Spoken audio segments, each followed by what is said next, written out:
How you doing, everybody? I'm Daryle, the Bearded Dragon with dadsanddragons.com, and welcome to the Hoard episode, 12 now? Episode 12. Yes, and today's going to be a little bit different. We're back to just me and Seth. The way it should be. The way it ought to be, yeah. And the way it's probably going to be for a while, because Nathan's super busy with other aspects of the business, so... Anyway, that's how it's going to be. And, we've kind of...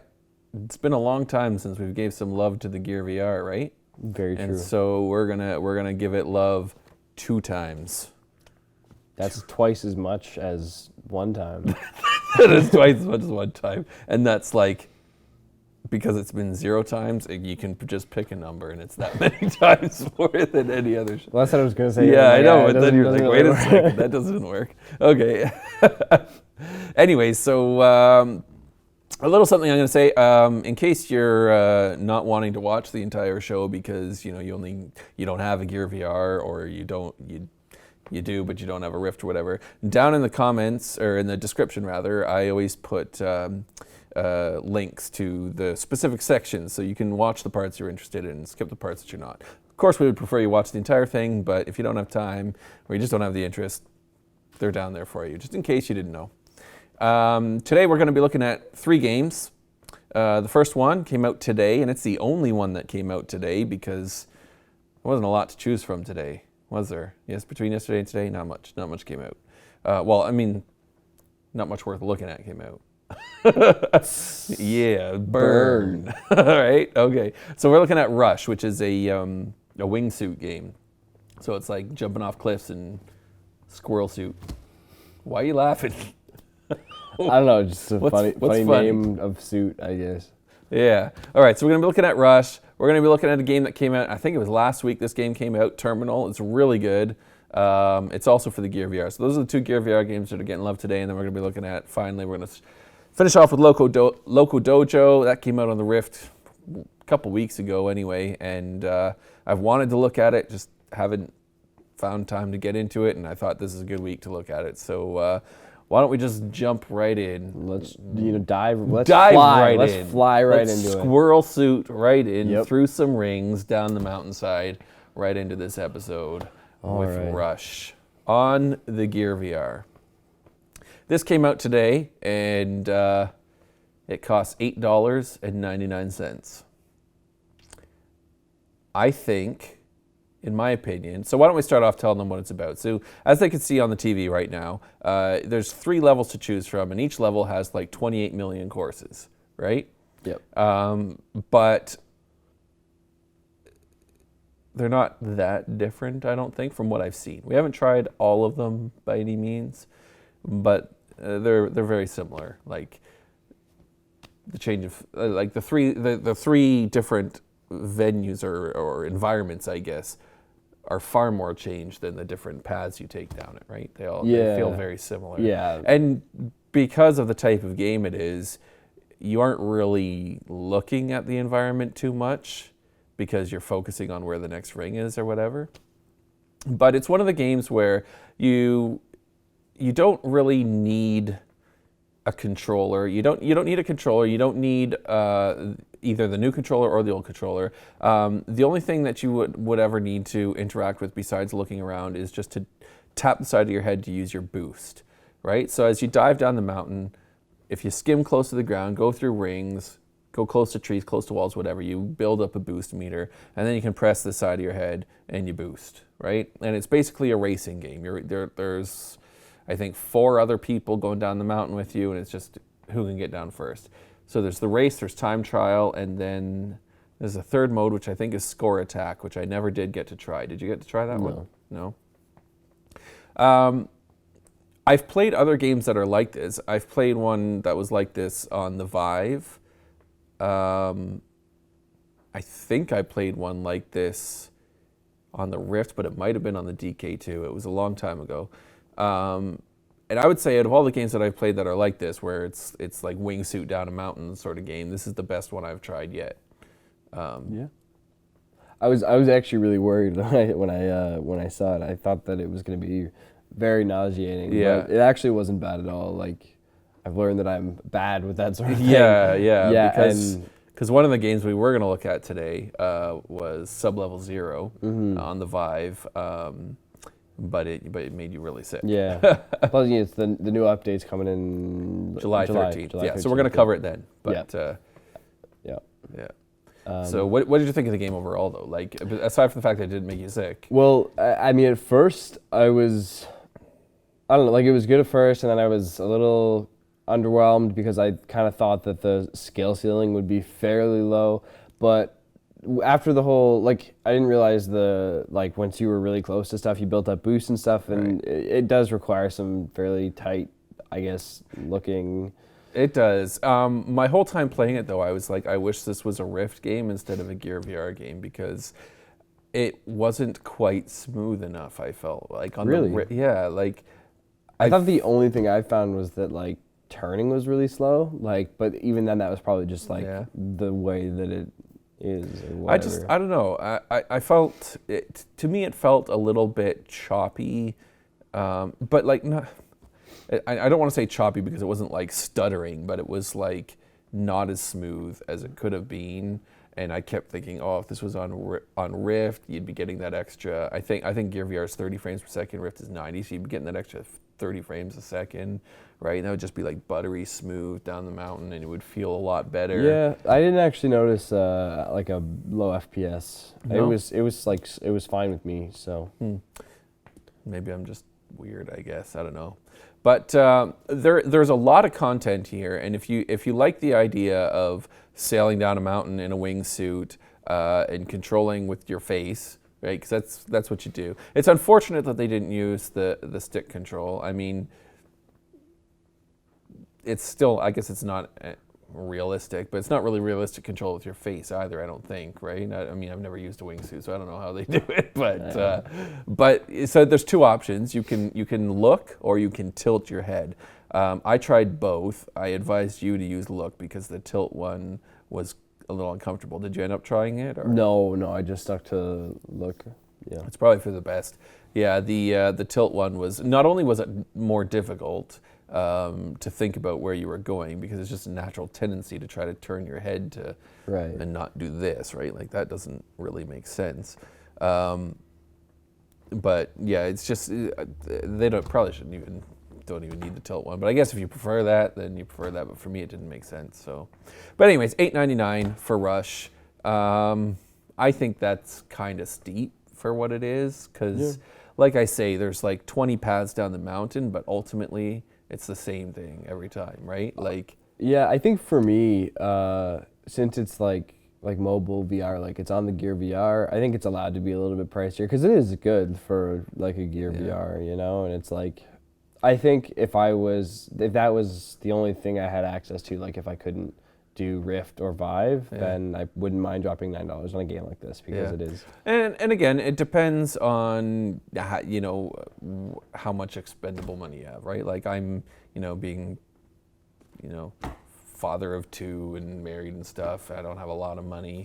You're young and single. You don't have a lot of money either, but you might have more than me to spend on stuff like this. Maybe it's, I don't know. Or maybe you're just filthy stinking rich, and not you, but not viewer. me? Well, maybe you are. I don't know. Actually, you told me you lived in a mansion. I didn't say that. You did. I never you told me I that. never said that. You said you live in a house with 20 rooms and 30 bathrooms. That's not. Yeah. How many bathrooms do you have? Only 2.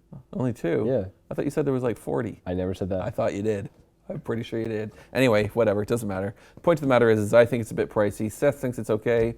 It really depends. I think it would get repetitive after a while. That's why I say. Yeah, I can like with all the levels, especially since there isn't a whole lot of change. Like maybe if they introduce a new mechanic later on, but I don't really see that happening. Yeah, it seemed like even when I jumped to the new level, it seemed like it was more the same, just looked different. Yeah. Some cool things there are like I was going down one and I saw like a little tunnel through the mountain and I went that way instead of following the way that they told me to go, and that was pretty cool that there's like shortcuts and stuff. And even though I ended up missing a ring from doing it, I still came in first place by a wide margin and got gold. So there's shortcuts and stuff that you can find. So it is kind of a racing game. If you think of it as more of a racing game than a skydiving simulator, then maybe. And is there multiplayer or is it just? That is a good question. I don't know. I don't think so. Because that would I don't recall seeing multiplayer. That on would there. be like a big like changer in my eyes too. It would be cool to have multiplayer, but of course the downside of having multiplayer in VR is the install base and the people playing the game is just you end up waiting forever and ever to find a match, unless they let you play against bots or something, right? Like if seeing as how you're already racing bots anyways, just put in some bots, and then if somebody joins the game, they just wait till the end of that run, and then they're in the next one or something. Yeah, I'd that would like be that. cool. So anyway, that's enough about Rush. It should give people a pretty good idea what the game's all about. Now, moving on to Terminal, which is one that came out last week. And this one is also $8.99, and that's why another reason why I think maybe for Rush $8.99 is a bit pricey, because this one is, in my mind, a lot better. It's a lot more worth the money, right? So in Terminal, why don't you explain this one, because I've been talking a lot. All right, yeah. So in Terminal, you are a remote hacker, and basically you're instructed to get into this like company basically and infiltrate their security.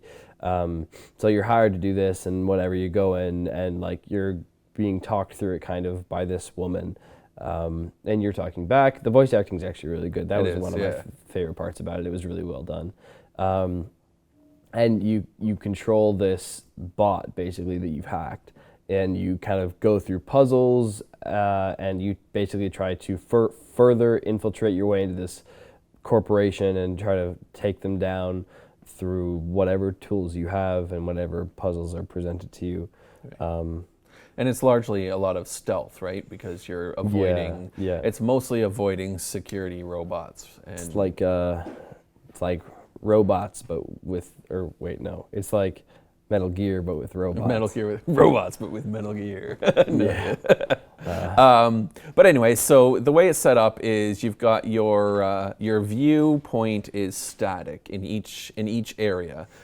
So if you've played Hero Bound, it's kind of like that, where you go into a room and then you're seeing through a camera. I found it interesting what they did though, like you started in like the bot's like point of view, and then like it was all screwed up or whatever, but you could actually look around with it. Yeah. And I was like, this is no good, and then it put you in static. I forgot about that. I haven't played the beginning for a while. Yeah. So when you first start out, it looks like it's going to be first person, and then they jump you out to the third person, right? Which will probably actually make a lot of people angry. But I thought it was cool. I like third person in VR. I think it looks really good, and the graphics in this are phenomenal for a Gear VR game. Oh yeah. There was just one earlier where I was like just running down a hallway, and just the lighting and everything, it looked so good. Just very much a sense of that I was actually like watching this person run down the hallway. And as they can see on the screen right now, a lot of it is like very distant and from high above. But there's also scenes where you get in really close because it's a small room, like a closet or something, right? So then you're in really close, and you can get a better look at the character and the little dog bot that you've got going around with you. And yeah, it's really cool. The puzzles. So far, I mean, I haven't gotten really far into the game yet. Oh, here's another one that I really like. It's again, so far it's not super difficult because it's basically find the wire that's they've been getting harder, right? And there's also like timing, like it's intensive. Yeah, but the idea on those puzzles there was you pull the wire out, and it's got to be the correct wire. So it's kind of like those puzzles you had in your coloring books when you were a kid, where it's like, go find Timmy's fish at the end of the line, right? And it's all the jumbled lines. So at the very beginning, it was very easy, because it was like there was a red wire, a yellow wire, and a blue wire, and it's like, okay, well, I'll just pull the blue wire. I don't understand how this is a puzzle. Yeah. But then as you go on, it starts going on where the wires are all a lot more similar colored, and it's harder and then you actually have to find your way through, and you're timed, and if you do it wrong, then you set off alarm or something, I think. It depends. Like sometimes there's like a bot that you have to do it before they can like look at you, right, or whatever. So you have to time it right. Yeah. So it's a lot of button pushing things too, and you've got this dog, so you can tell the dog where to. Well, it's not a real dog; it's a robot dog, but you can tell it where to go, and have it sit on buttons to open doors that you can run through and stuff. So. A lot of that kind of stuff going on. So far no fighting that I've found. It's all avoidance. right? Did you? Yeah, did no, you- but it's really good. I have enjoyed it, and I think it's definitely worth the $9. Yeah, absolutely worth the $9. Like, hands down. Yeah, I don't know because I haven't beat it yet. I don't know how long it is, but just based on what I've played, I'd say yeah, it's definitely There's definitely a there's $9 12 game. levels. I don't 12 think it'd levels. be that long, but I think realistically, if you were to blow through it, it'd probably take you about like 35 Yeah. minutes. And is there 45 difficulty minutes. levels? Like I didn't see any. Yeah. So, and again, I guess that'll be sort of the downside is in games like this, there won't be a lot of replayability because, there's one way to do it and you've already done it. So, but, the characters are interesting. The Yeah. plot is interesting. Yeah. It looks great. It plays well. Like. On the other hand, too, games come out every week, so the replayability of a game isn't as important, right? True. I don't find myself replaying a lot of games, so. But anyway, so $8.99 for Terminal. I would absolutely go for it. When it first came out, it was having some troubles on the S6, so that's been dealt with. It is now available on the S6, so you can go ahead and play it. It does require a controller, though. Either a gamepad or the Gear VR controller. I've only played it with the gamepad. I haven't tried it with the Gear VR controller yet, but it's definitely really good with the gamepad. I've found a lot of games that are really good with the gamepad don't necessarily translate well to the Gear VR controller. So, so I would say play it with the gamepad. That's my opinion on that. Anyways. So that's our Gear VR love for this week. That came out weird. That's our Gear VR love for this week. And I'm going to move on now to Loco Dojo on the Oculus Rift. So this is a game that I'd heard it was kind of like Mario Party, and that definitely is true. I kind of was like, I was curious about it, and I wanted to have a look at it, but I was just never curious enough to actually go ahead and download it and give it a shot when there were so many other things to try. Right. So this week, because there wasn't a lot to choose from, I thought, why not go ahead and take a look at it? And honestly, I think I should have looked at it sooner. It's a lot of fun. Yeah.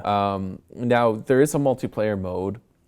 Because we were in such a hurry, I didn't even try out multiplayer mode. I didn't have time to sit and wait for a match or anything like that. But you do get to play the solo mode, which is kind of like training for the game. So you have a like almost like a Wheel of Fortune style wheel. So instead of rolling the dice, you grab a peg on the wheel and you spin it around like that, and it goes around and around, and then gives you a number or a question mark, and then you move or you get some mystery puzzle or something like that.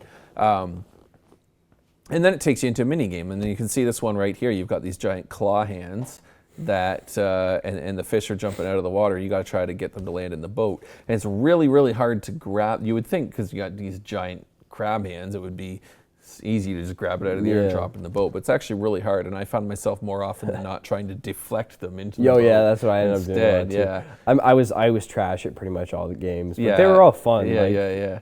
Which I found quite awesome because you killed me in reflex unit, which we haven't gotten the video up yet, but it's coming up soon. And I think you just don't want to put it up because that's right. I don't want people see you getting trashed. Yeah, that's what it is. I don't want people to watch you beat me so badly. But anyways, so it's really good. There's a whole bunch of different games that you can play. And this one on here right now, you can't really see it on screen, but there's like these cranks, and so you crank one side and the thing goes up, and you crank the other side, it goes up, or you can crank them down, and so you're basically just making the thing like a teeter-totter go back and forth to knock the barnacles off the bottom of the whale. And it sounds really easy when you say it that way, but did you get to try this one? Oh yeah, no, I did this one. Yeah, this one's hard. Yeah, it was pretty hard. It was really hard. Weirdly, though, it was one of the only ones I got a silver on. I kept getting bronze, so I got a few silvers. Yeah. So, and this one's one of the mystery games. I think you don't land on a space to get this. Oh yeah, no. There was one that I actually didn't get any on. I forget what it was though. Oh, I didn't play all that many yet, but this one was pretty fun. And it's such a weird concept. You've got this cannon, and it's like it's a potato cannon, right? Those are potatoes that you're putting in there. And I don't know if it's supposed to be turning them into French fries or what, but you got all these seagulls flying overhead holding either condiments like ketchup, mustard, and I think barbecue sauce, or there's bombs. And you got to shoot them and make the condiments land on the dock, which is just weird, right? Like, and then we got Seth here trying to make omelets. Yeah, don't trust me with cooking, I guess. Is the moral of this story. Yeah. Oh, it was so close there. But anyway, so this one, obviously, you can get the point of it right now. But what you can't really see is off to his left there. There's cacti with boxing gloves. I think that was supposed to be the hard part, like getting rid of those, but I couldn't even just get the egg into the pan. Yeah. Well, I mean, they don't give you a very big spoon, right? So yeah, we'll blame it on that. Yeah, it's the spoon's fault.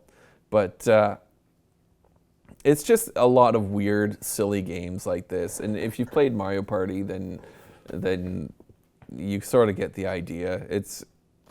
They're just crazy. And he gets this golden egg here, which is at least he was able to do that one. That's pretty good. With that one. But I don't know. Like I didn't get to play this one, so you have a boxing glove. Like can you not punch out the cacti or? I don't know. You can't punch them. I think they come to punch, and you have to stop the punches. Oh, I see. While moving the egg. Oh, I see. Yeah, that'd be really tough. Yeah, I can see why you weren't focusing on that. But anyway, so there's Loco Dojo. And I can only imagine that on multiplayer it's even better because, it's one thing to play against yourself and try to get a high score or whatever. And I think what it is you are trying to collect enough points to get a black headband, right? And so you go up through kind of like the belts in karate, right? And so it's not just purely training and playing the games. There is actually a solo game that has a point, but it would be a lot more fun with friends online. I don't know if it would be local multiplayer at all, like pass the headset around. That would be kind of annoying, but it would also be...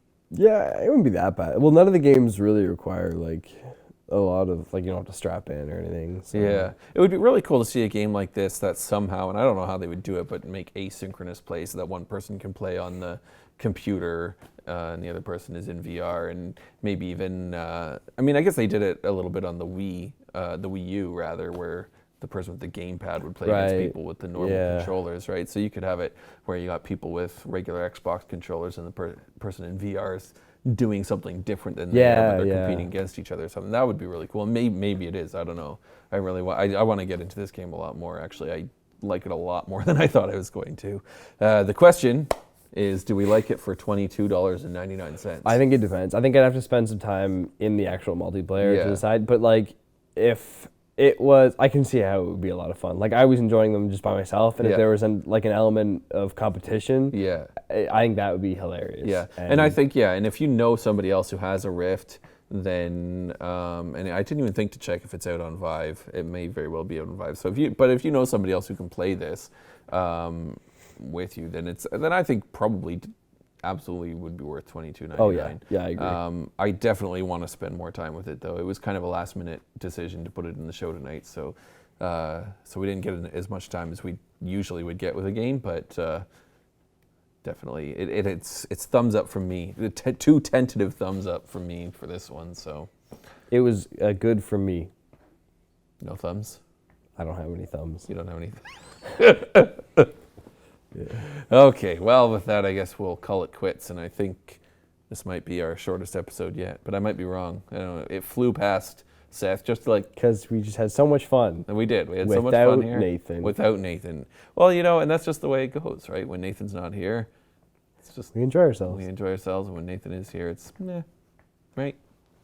I'm just kidding. We love Nathan. At least Seth does. Thanks for watching, everybody. Please hit like and subscribe. Head over to dadsanddragons.com to check out reviews and other stuff that we post there. And don't forget to share this all around the interwebs. That would be just fantastic. All right, yeah. See you next week.